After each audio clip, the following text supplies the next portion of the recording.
Exactly how many fish can fit into my community tropical aquarium fish tank? That's a question that's been debated upon since the dawn of time. Adam and Eve going back and forth about it over there by that apple and stuff. I'm going to give you the exact answer in this video today.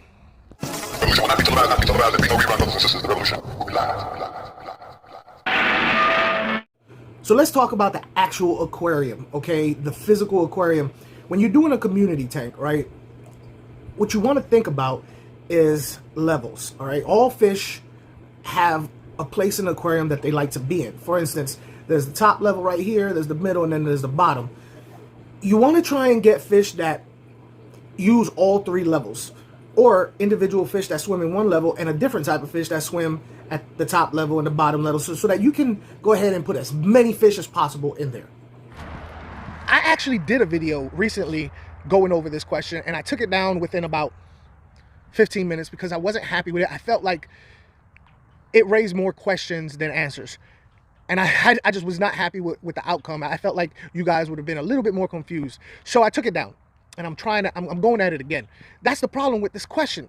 There's so many facets. Size of the aquarium, the size of the filter, the types of fish in there, how big the fish in there, plants. There's so many facets to this question, and I realized there's only one true answer.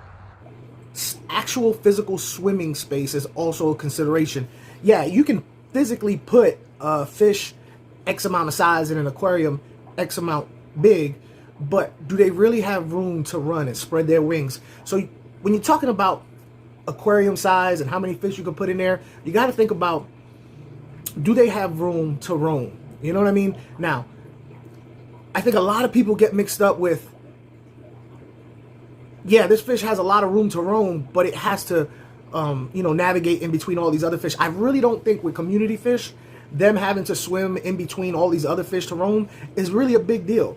As long as they could move side to side and freely up and down and whatever, it doesn't really matter if they have to, navigate through all these other fish. All the other fish have to do it too. So it's not like they need X amount of space to roam completely alone. You know what I mean? I don't think it works that way. If you are watching this video, congratulations, you are an unadulterated fish keeper, because this question is a huge, important question when it comes to keeping fish. And if this is what you're worried about, you're on the right track to being a banging fish keeper. So I hope that this helps you out. I really, really do. The fish you put in there, you got to keep in mind. You got to keep in mind that most of the time when you get a fish from the fish store, they're not full grown. So you have to know what you're getting. And most of the time, the fish you get are this big, they're going to get this big. So keep that in mind for the future. At the moment, you might have a nice packed tank and everybody living fine and lovely. But in a year down the road, when those fish grow to full growth, you might have issues. So keep in mind how big they're going to get a year down the line, right? All right, so this morning, I got up and I, like always, do what YouTubers do. I hopped onto my phone and started watching YouTube right when I was brushing my teeth this morning, and I came across this young man that I actually am subscribed to and I'm really impressed with. He's out there in Australia. His name is BALAKE'S Fish Room. Balake. Where is Balake at? My name is Blake. Son of a bitch! And he did something on one of his videos that I felt was, editing-wise, because I like editing, editing-wise, I felt like it was genius.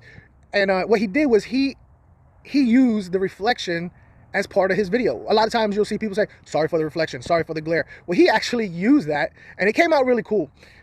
So I want to highlight this young man.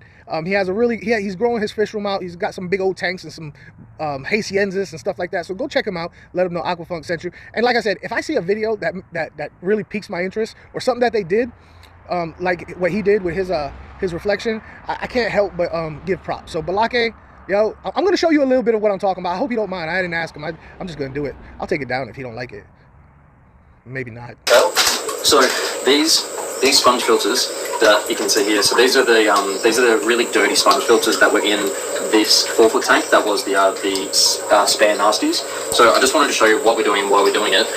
If you got live bearers in your tank, you may have a perfect number of fish in your aquarium, but if you have live bearers, guess what? You're going to have triple, quadruple the amount 6 months, a year down the line. So you got to keep that in mind also. Everybody's always worried about fish aggression. Certain fish will need some space decompress. You know what I mean? So babies in general, small fish like you get at the pet store, a lot of times they're not as aggressive as what they will be in a year from now. So aggression is something you really have to think about, especially if you have fish that might breed on you. You know, you might have a nicely stocked tank, but once they start breeding, yeah, you're gonna have fish that are really aggressive towards the other one, where that particular tank combination isn't working, or maybe they just grow into their own and they start getting territorial. So you got to know what your fish is gonna do when they get older. The best way you can help with tank aggression, if you already have the fish in there, is put a lot of hiding spaces for other fish to go to when they're too stressed out, or some of the other fish decide they want to pick on them. A lot of plants help, caves and stuff like that. That'll definitely help stock your tank the way you have it in your head. Food is a huge factor in stocking your aquarium. You can get all these fish in your tank, but are they all going to be able to get to eat? For instance, I was saying earlier about, you know, the 3 levels of the aquarium. Well, the bottom level may not be getting food enough that they can survive. So you got to make sure you know what your fish eat and feed accordingly. You might want to throw some sinking pellets that get down at the bottom first, so that the bottom feeders could get it. You might want to do floating pellets, so that the fish that like to swim up top will have access to that food. So you got to keep that in mind too. I'm always trying to improve upon my channel. I'm always trying to be better. I'm always trying to give you guys more of what you want. So if you enjoyed this video, please think about subscribing if you haven't already. Hit the notification bell and the thumbs up. That thumbs up does tremendous things with the algorithm, guys, and it pushes my channel and it helps me grow, so that other people can get the help that they're looking for. And that's what I'm all about, helping the people who are actually looking for it. So hopefully I've done that for you, or I could do it for somebody else. So go ahead and share this out if you find it interesting and they could use it. Water quality is the biggest factor. The biggest factor in how many fish you could put in there. You can continue to put fish in your tank over and over again, but at some point you're going to reach the threshold to where the water quality cannot handle the amount of fish that you put in there. Bio load is the term that we use in the industry, or the hobby, whatever you want to call it. That basically it's saying how many fish you have in there, how much biological waste it puts out, plants, all that stuff. So your aquarium filter, your aquarium system, has a very finite, it's very determined bioload. Now you can increase this by adding more filtration, biological filtration to be exact, that can handle the bio load of all these fish. If you really feel froggy, consider being a member. With your membership, you really help this channel to grow. I actually use, for this video, comments and suggestions from my members. So they actually help me make this video. And to all my members, mwah, I friggin' love you, brothers and sisters. There's some girls in there too. The best way to determine how many, like if you have too many fish in your tank, is get your water tested. If your ammonia and your nitrates are constantly reaching high levels, well, with ammonia, if it's reaching any level, it's too much. You're putting too much food in there, it's not getting eaten, or you just have too many fish dropping too many deuces, you know. So you got to check your ammonia, and then after a while you'll notice that your ammonia level and the amount of fish that you have in there match up perfectly.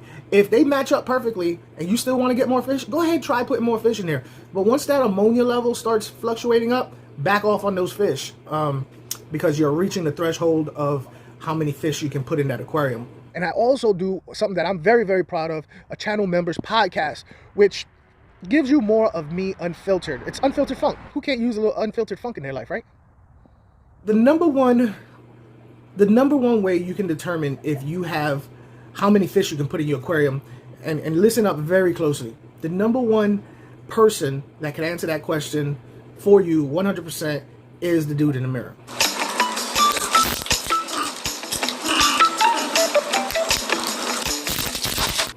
You.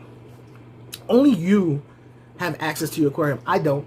Nobody else on YouTube or nobody else on Facebook or any article you read on the internet can determine 100% how many fish you can put in your aquarium, because there's so many variables. Tank size, filtration, food, aggression, all these things can only be determined in person. All right, and you're the only one there. So keep in mind the things that I just mentioned: swim space when they're adults, hiding spaces, food, ammonia. Keep all those things in mind.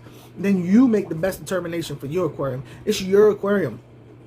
and you are the one in charge of taking care of it. So yeah, go ahead, do the things that you want to do, but take those tips and apply them, and your aquarium will be stocked and full of life, just the way you had it in your mind when you first got it. You will not be able to stay home, brother. First of all, fish games for everyone. You can believe that. You will not be able to plug in, turn on, and cop out. You got questions? I got answers. The first revolution is when you change your mind about how you look at things. None of this stuff is really all that hard. And see, there may be another way to look at it that you have not been shown. You just haven't heard it like I worded yet. The revolution will put you in the driver's seat. But you got to subscribe to be live. The revolution will not be televised, there will be no rerun, brothers and sisters. The revolution will be live.